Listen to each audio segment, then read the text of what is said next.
I think about how the Chinese came and just settled in the Delta from Memphis to Vicksburg. I mean, just look at it. It really filled a particular need because nobody else wanted to do it.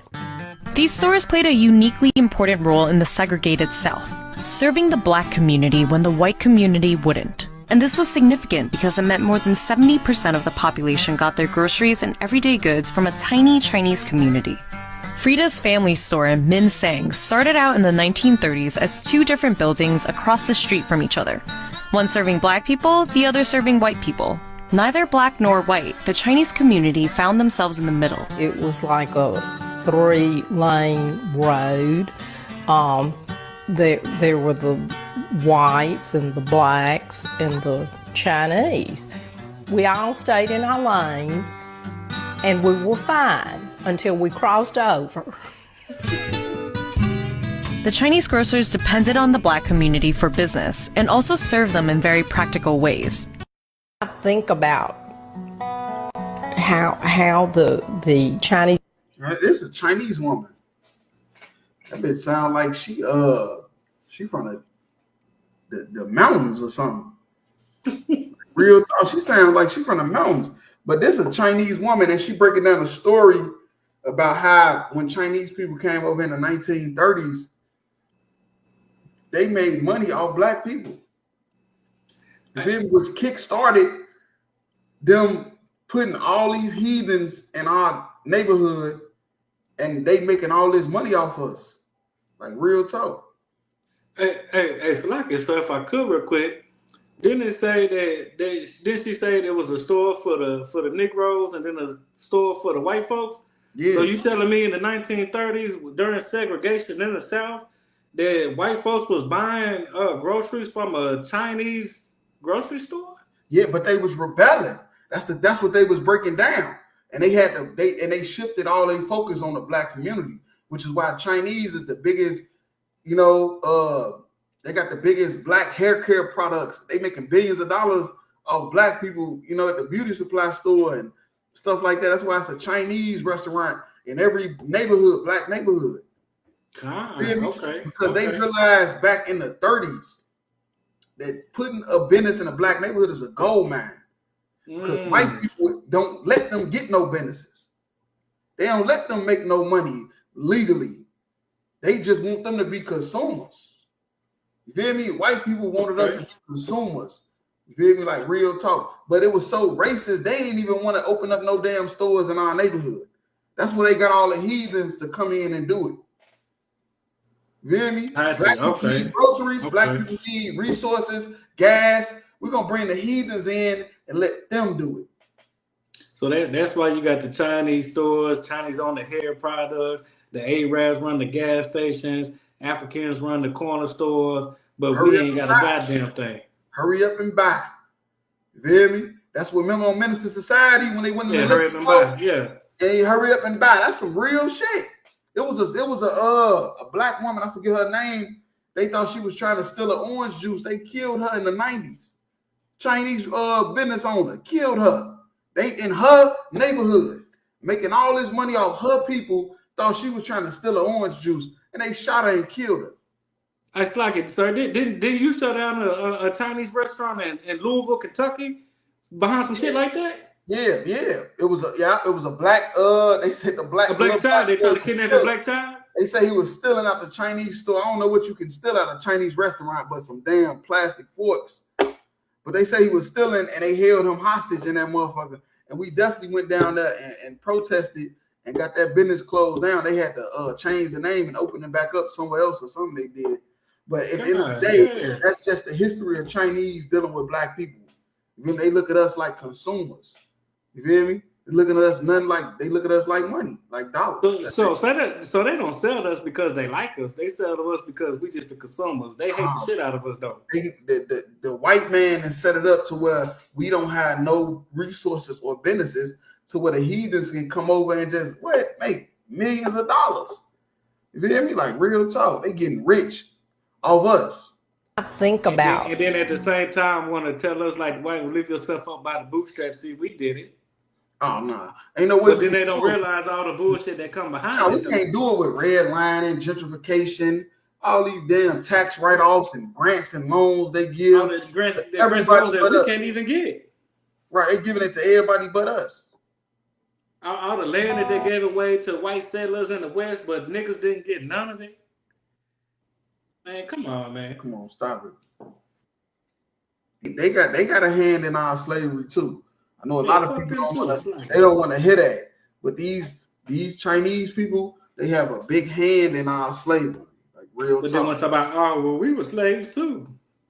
Man, but they was indentured servants. They ain't they wasn't gonna get no tree. Show me the damn Chinese person hanging on the tree. I ain't never seen one. Ain't never seen one. I seen niggas hanging from a tree.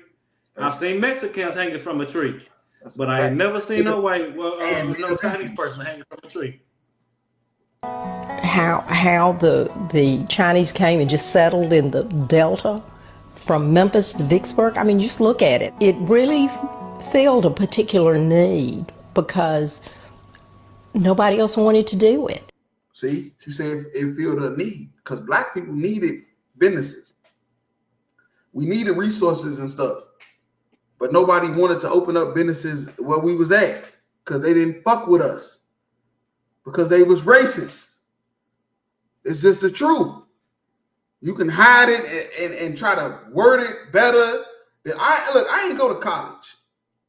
You feel me? I didn't graduate top of my class from Ivy League school. So maybe my words ain't gonna be as good as a damn Martin Luther King. But what I'm gonna tell you is this: these people is racist and they don't like black people. Right. And they stuck these Chinese people in our neighborhoods because they didn't want us to make no money. They didn't want us to get wealthy. Every time we tried to get wealthy, they burnt the city down. Burnt the cities down, right. Like real talk. And Salaki, if I could. So you telling me this back in the time when there was real signs that said colors only and whites only. She said 1930. This the real time when it was colors only and whites only. Yeah, real talk. These stores played a uniquely important role in the segregated South, serving the black community. You just seen the box right there. You said for colors only. They said they played a unique role in the South serving the black community. They didn't serve us. They took from us. Right. They took all our money and got rich. They wasn't serving us. Like real, you know what would have been serving us if they left us the hell alone? Thanks. If they stayed out of our community and let us figure it out on our own. Because eventually the white man was going to have to give in and make some money. He would have rather say, look, I might as well make some money off them than make nothing. You feel me? But now he planted them Chinese people in our neighborhoods and they damn got rich. And now they got Chinatowns in every major city. And also Salakia, so if we would have not bought from the Chinese like the white people didn't buy from the Chinese, they'd have had to get the hell out of our shit anyway. That's right. That's what happened. That's what they said. They focused towards the black people because white people weren't dealing with them. Right. So when the white community wouldn't. And this was significant because of an important role in the segregated South, serving the black community when the white community wouldn't. And this was significant because it meant more than 70% of the population got their groceries and everyday goods from a tiny Chinese community. What they say, 345,000 black people had to spend money with 700 Chinese people. They got rich. So if every black person just spent $1 a day, that's $345,500 a day the Chinese made off of black people. They got rich. $400,000. $400,000 a day. Chinese that now you see how they got a Chinatown everywhere. And you go in that motherfucker, you feel like you in China. Trust me, I know. In Chicago, we got one of the biggest Chinatowns. You go down there, you feel like you gonna end up in a damn Egg Foo Young or something. And ain't nobody gonna never come find you. You will never be found again in them Say- damn tiny towns. I'm just Say, keeping it ain't no stray dogs or stray cats over that motherfucker either. You don't see no rats or nothing. No mice or nothing. Like real talk. Frida's family store in Minsang started out in the 1930s as two different buildings across the street from each other. One serving black people, the other serving white people. Neither black nor white, the Chinese community found themselves in the middle. Right. Found themselves in the middle. Hell yeah. And then they pick black people because they saying black people don't have no resources. And the white black people ain't racist, so they'll spend their money with them because they not racist like them white folks. Mm-hmm. Yep. They're gonna spend their money because we ain't had no choice. We was looking to join with somebody.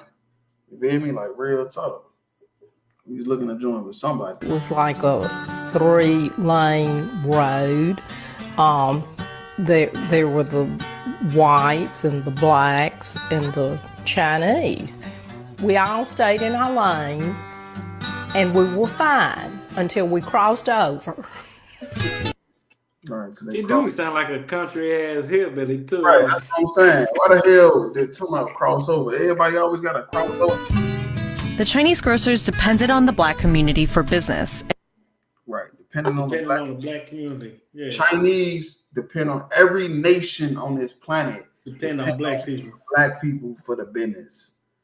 Why else would they even open up in our neighborhoods? Because you go in a white neighborhood, they might protest or might burn it down while you gone.